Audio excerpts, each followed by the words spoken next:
Hello, welcome to What She's Thinking. I'm your host, Greg Schwartz, your coach for online dating. I'm asking a group of women questions on dating, sex, and other topics, all submitted by men like you. To get your questions answered, go to makeonlinedatingfun.com/questions. So here's the interview. Do you care how much the guy makes, particularly if he makes less than you? Does that make him less attractive? No. For me, it does not. I know some people who don't feel that way for various reasons. There's some traditions, especially around cultures and stuff like that. Even though I'm somewhat of a traditional individual, I don't really care what the person's actually making as long as they are responsible enough to take care of their own shit. And two is that if I'm paying for more things, that's fine, as long as I feel like they're contributing in other ways. Yeah, I think it actually has, to me, how much they make. It does impact on the, extreme levels, if they make way, way, way less. Oh, yeah. Or, way, way, way more, because that's actually going to create different possibilities and options for your, how you spend your time. Mm-hmm. And, I like to go do fun stuff, and if I'm with a partner who, always can't afford to go and do these things, then that's different. But I think actually even more important than that is actually how they make their money. So I don't like to date bartenders, not because they're, maybe, the way they make money or whatever, but just because, their hours are totally different than mine. And I want to go out. I want to be with a partner who wants to go out and have fun on the weekends and weekend nights. But if you're always working when I want to be playing and I'm playing when you want to be working, then, that's not true. Fun to me. Right, because you never see them. Yeah, so I make, I think, more decisions that way. But I think I would prefer that my partner is in a similar socioeconomic area with me and has, the same interests and has similar work flexibility. I would say I'm kind of similar. I have no problem with somebody making less than I do. I mean, I own 2 businesses and I have 3 jobs.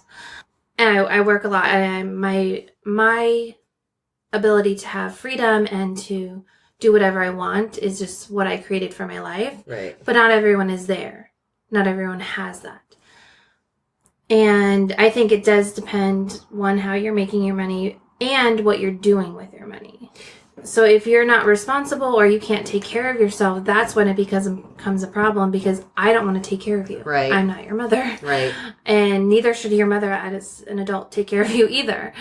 So I want to take care of you, but I don't want to have to take care of you. Mm-hmm.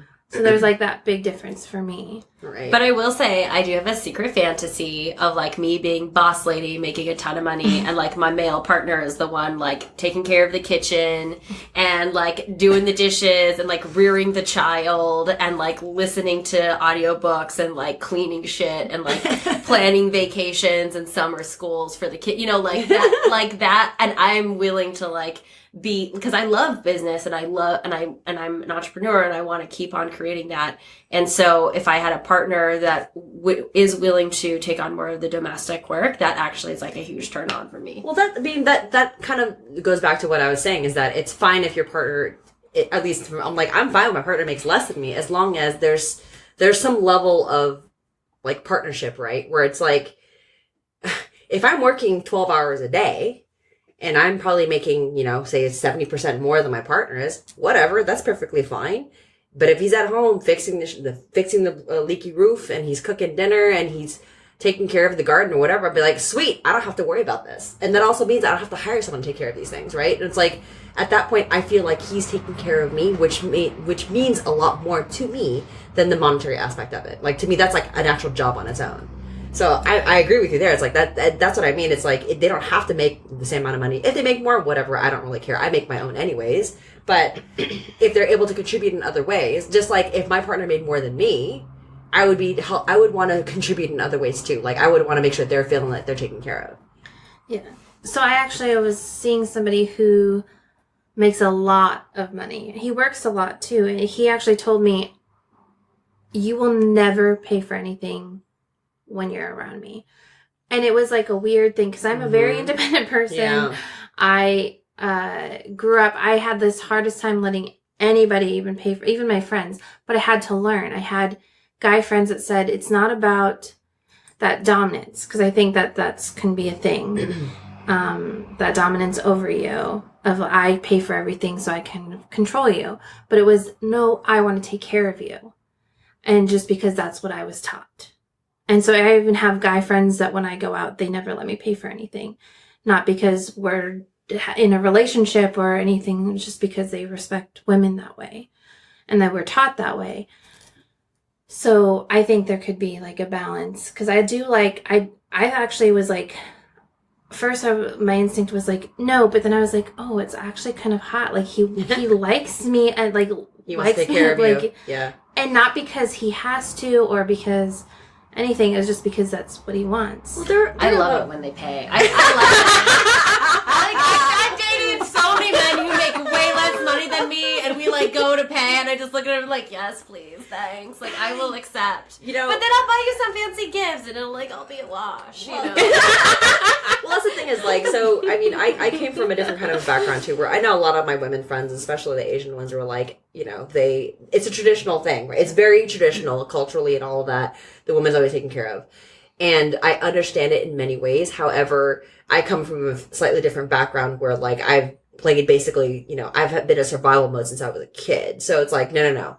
I don't owe anything to anybody. And guys are going to get that. They're going to get a woman who's going to be like, no, I want you to pay for everything. And then they're going to be women who are like, nope, I'm my own person. How dare you treat me that way? I'm your equal. So it's, you never know. It's, again, you know, the whole money thing, it's just going to depend on a person, really. You got as a guy going out with women, you got to think about the kind of woman you want, the kind of woman that you're going to be looking after, the kind of woman that you want as your partner, and kind of hone in on those things. Like if you want someone to treat you as an equal and you feel money has something to do with it, then you have to consider that yourself and the kind of women that you're looking for and looking to date. So how do you think men and women experience online dating differently? Ooh, very differently. Right. How? Or what do you think is different? So in this, the person actually said, I think women get 10 times more attention as an example. But probably. What are the things that you think? Yeah, I think that, actually one of my, ex-boyfriends who I met on a dating app told me, like sent me this article, and it basically said that like the biggest thing that dating apps did was it like matched people with like similar attractiveness levels. So like 7s were only dating 7s and like 3s were dating 3s. There was like not a lot of cross-pollination, which I thought was like, oh, that's kind of like interesting. And there was another study that basically showed that like women were showed a bunch of pictures of dudes and they're like, is he above average looking or below average looking? And so in theory, 50% should have been above average and 50% should have been below average. But it was like 30% were quote unquote above average. So there's like, to be super honest, like women, there's like a little bit of scarcity mindset for like attractive dudes. So I think that women generally get a lot more interest because we also like are conditioned societally like that a man should initiate, right? So like I might like match and like I very rarely am the first person to message unless I like have to, like in Bumble, in which case then I do a really stupid joke because like if you're willing to put up with, which like actually it's I actually have a whole strategy to it, but then like gets us to a null point where then they have to reach out, right? Because to me, like I need you to put some skin in the game, like I need you to actually try, because I like relationships with me actually require a lot of trying because I have so much going on in my life. Like I need somebody to like constant, like I don't have free time, free space. Like that's a luxury. That's like a crazy idea to me. So like I need people who are like, no, I'm here, and articulates like their needs and desires and wants so that I can then fulfill on them. Cause like I'm not going to sit there and wait in silence or try to guess. Like I want people who are more straightforward. I'm sorry. I didn't mean to interrupt you. Oh, yeah, no, I think that, so I think that women generally get more messages, but probably not as many as guys think. But I also think that there's a small percentage of guys that get just like a lot of attention. I think men and women, well, I think with the age of Bumble, it's changed a little bit, but previous to Bumble, women would get bombarded. I think women would get way more bombarded than men. And the kind of messages that the women my own experience, the kind of messages that I would get from people were just bad, like really, really bad. Hey, I think you're hot. Let's go out. Or, hey, or something. And like, it's hard for a guy too, because, you know, the women that you're messaging are probably getting messaged by the same, like you said, the 30% of dudes that are just messaging the same women, right? Like, they're probably getting messaged a lot for whatever it is.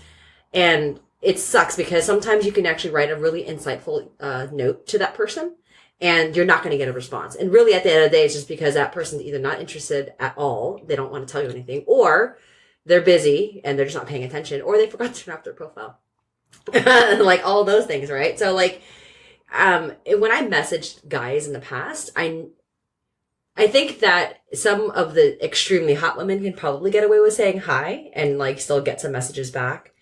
I've tried various things where it's like, hey, how's it going? You know, you look like you're a really interesting person. It's very insightful shit. Sometimes I get a response. Sometimes I'll say something really witty. And then they'll respond back. I'm like, sweet. They're interjecting, like, this is awesome. And then I'll say something even wittier. Then they go silent. I'm like, fuck, what? You have no comeback? So, you know, it's, I would say that women still do get a lot more messages, except for now Bumble. But, and I would probably say that the messages that the women do get are 90% of them are not wanted. Unfortunately, they're just not. I just get like, hey, you pretty. Like, also, if it for looks fuck's like, sake, yeah. and like, also, if it looks like you could copy and paste it to multiple people, Don't. like, that's like my rule of thumb. Like, if there is not a specific reference to something, because like, I have like weird and it's esoteric and like interesting stuff on my profile. So if you're not like, what the fuck does that mean, Jess? Like, or like, I like Googled this and this is weird. And then you're like, I need to know more about it. Then I'm not like, don't streamline this process. Right. I'm not a streamlined type of lady. Exactly. And I'm in agreement too. It's like, you have to show that, you know, because women get bombarded by messages all the freaking time, even some really hot dudes do too. It just, be insightful of what you're actually going to say. Now, don't create an entire novel on the first note, but just like even point something out, like, hey, you know, I saw this is really interesting, or I see that you go to this gym. It's like, I do too. You know, maybe we actually meet up someday or something like that. Like something that actually says, I'm actually paying attention to the shit that you're actually writing. Yeah, I've gotten a few, every few days when I check it, I'll get like a very long, like I'll almost get too long. Oh god. Like it'll be like multiple paragraphs and I'll be like, definitely no. Like, I think you know my first grade teacher's name at this point. Like, you've gone too far. Like, you've gone too far. Don't stalk me, man. Don't stalk me. And I'm going to pretend like I never saw this, especially if I ever see you in public again. I know, right? We're just going to agree that this level of thirstiness did not occur. So I am a little different. I don't know what Bumble is. Oh, okay. I'm kind of interested in it now. I've only done POF and Tinder. And Tinder, I think, is a little easier because you know that if you match, most of the time they swiped on you. Yeah. And usually if they're not interested after they match, they unmatch you. Or I unmatch you, and then, you know. And I have no problem. I actually often make, like, message first. And I've learned that I prefer to be the first one. Or, yeah, to initiate things. I don't have too much, I mean, sometimes if their profile gives me something interesting, then I'll mention that. Otherwise, I'm not going to try to be something I'm not. Like, in person, if I were to see you and there's something, I'd probably just say hi. And so, like, I don't just say hey, or, like, there's a little bit more to it, but it's not like a paragraph. And then after a while, if they don't respond, then I just kind of, like, that's fine. So to your point, though, in terms of being yourself, I have friends who have been catfished multiple times. Same friends getting multiple times, like, catfished. And it's in-freaking sane that it actually still happened and exists. It's like, okay, we know women tend to, unless, like, you know, Plenty of Fish, Tinder, whatever the case is, all these different apps, women tend to get messaged a lot. Do not put a photo up of you from 10, 15, 20 years ago. Do not put a photo up of someone who is definitely not you, because at the end of the day, you're not doing yourself any favors. She's not going to like you in person. Yeah. I agree. That was the thing that happened with me at Bumble. Like, okay, so when I first got on dating apps, I first got on dating apps. So I actually was married, and I went through a divorce when I was 28, and like I was like, oh my god, dating apps. I like downloaded it on my birthday. I was like, what is this? I was like, Tinder. This sounds great. You were fun. So not fun. Yeah. Well, so I got on it, and I was just like, I was going on a lot of dates and like meeting a lot of, and I met a couple of ex-boyfriends that way, and they were lovely, and it was incredible, and it was like super easy. And I remember going on those dates, and they were like, oh my god, you actually look like your pictures, and I was like, what? Like that's a thing? And then I felt the pain when I got onto Bumble, because I'm gonna tell you what, like suddenly dudes got smart and they started putting filters on their pictures, angling things just right.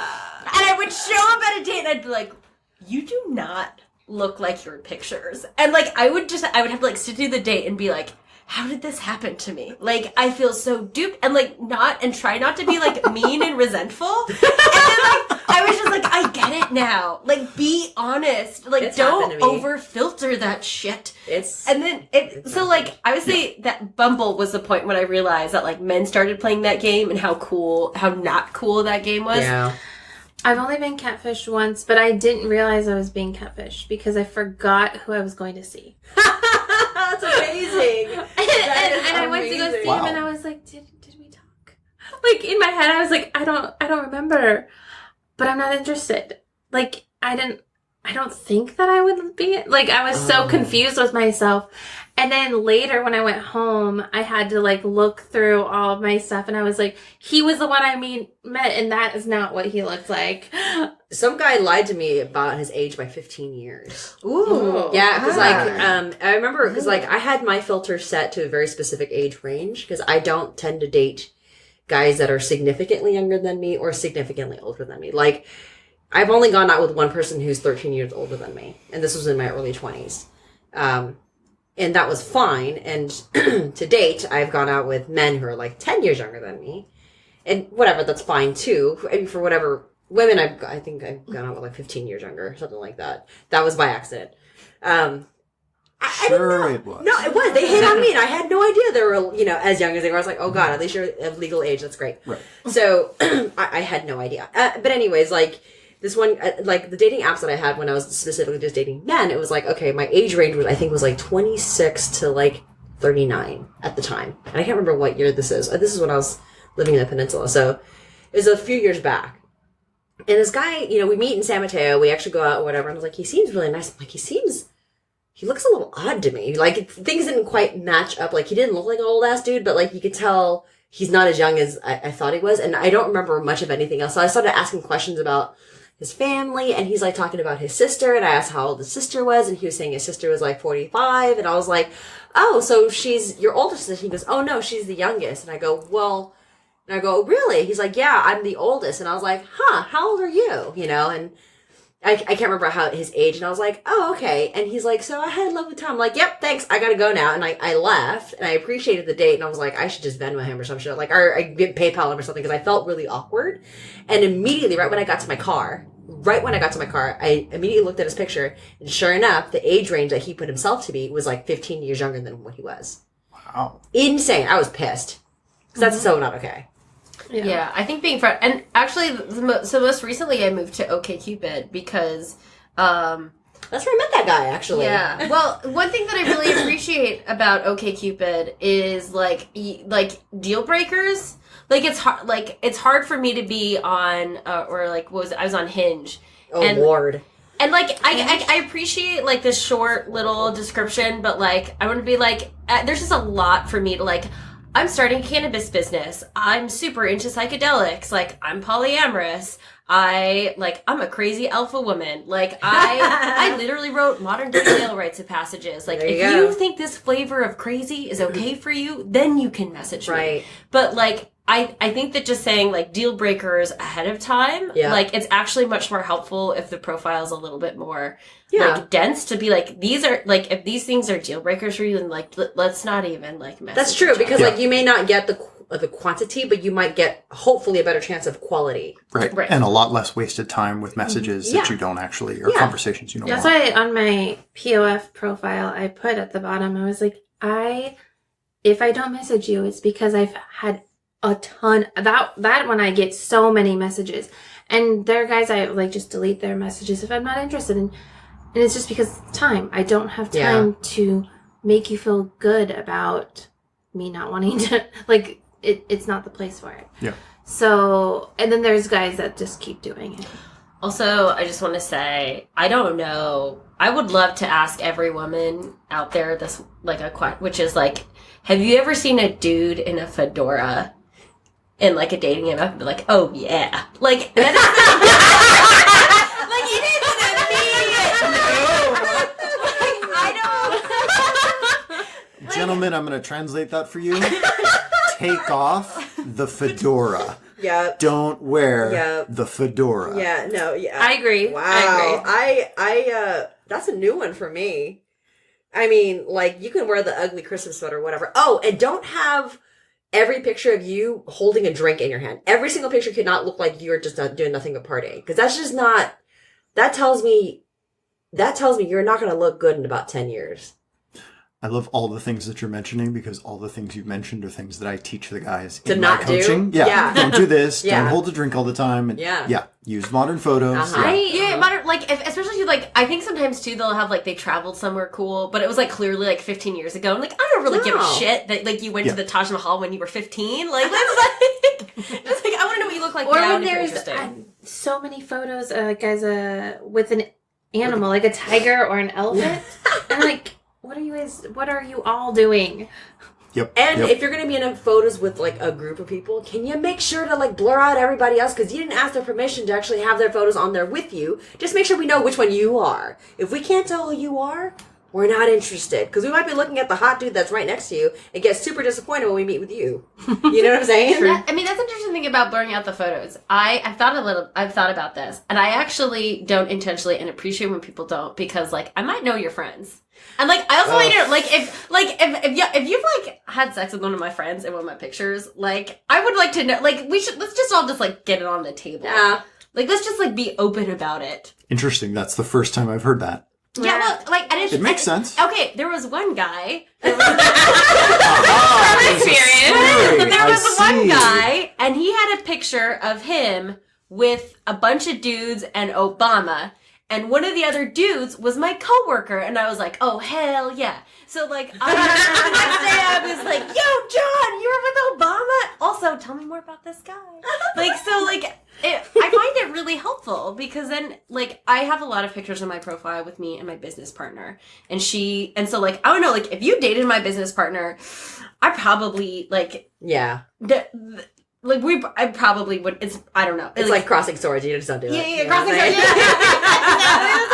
And I haven't heard of you. Like, there's something there that, like, I don't know. It's like extra touchy, and like, I just like, and we should all just know that going into it. Yeah. So, any last things that you really appreciate when guys do?